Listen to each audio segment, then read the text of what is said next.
Whistleblower protection under the Sarbanes-Oxley Act. Introduction. If something happens in the organization, for example, a worker is thought to be engaged in illegal activities, then a whistleblower reports this to the legal institution. As a rule, a whistleblower is an employee, so to encourage them to disclose the information and to assure that one is making the right step, the Whistleblower Protection Act was adopted. Main body. The things whistleblowers do are very serious. One should always remember that such actions may lead to the loss of money and reputation by the company or particular workers. Not everybody is ready to accept these. That is why the whistleblower might be threatened and compelled to leave the working place. The employees have different views on who the whistleblowers are. Some believe them to be disloyal workers, who are ready to betray the organization at any moment. Others treat them as a helping hand in the eliciting of truth and putting things right in the company. Corporate governance and whistleblowing are working side by side. Sometimes malpractice by an employee cannot be reported ordinarily. Typically, this happens when a problem is related to the person who usually assists the whistleblower or to whom he or she reports. If a culture of ethical conduct is present in the organization, then it is likely to encourage whistleblowing. Corporate governance can occur only if the company supports ethical behavior.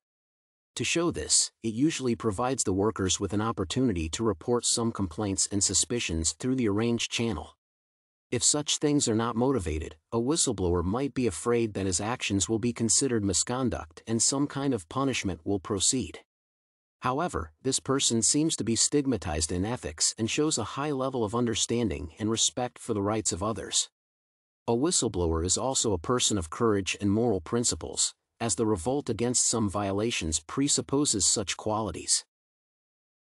A culture of loyalty is a common thing for many companies that believe a whistleblower to be a traitor. That is why the workers might think twice before reporting, as they would like to avoid punitive actions. Of course, the laws made for protection exist now, but in such cases, the information is likely to be passed to people without the company. Considering the risks of being a whistleblower, the government adopted some laws for protection that guarantee freedom of speech. The problem that is related to this aspect is that the reports made in such areas as national security and defense may have an adverse effect on the operation of national services and public debt. That is why the protection of the sphere of government employment is limited. To understand the issue better, the instance of whistleblowing in a publicly traded company will be examined. According to Lane v. Franks, the exposure of employer fraud was the reason for the whistleblower to be fired. The worker considered this to be an act of revenge, which was done after his testimony at the hearing, where the factum of corruption was disclosed. The director of the Community Intensive Training for Youth, Edward Lane, found out that Suzanne Schmitz was on the payroll of his company in what can be referred to as the no-show job. Lane told her to come to work, but she disagreed.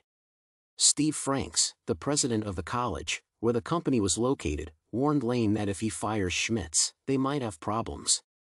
However, Lane ignored his words and Schmitz was dismissed.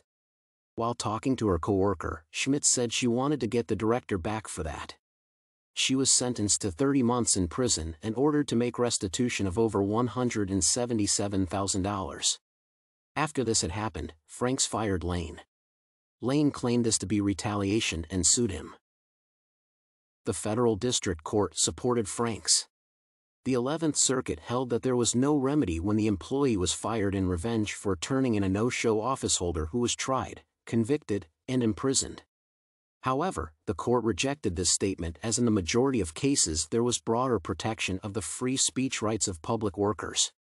Lane's actions led to his dismissal and attracted public attention to the cases of corruption.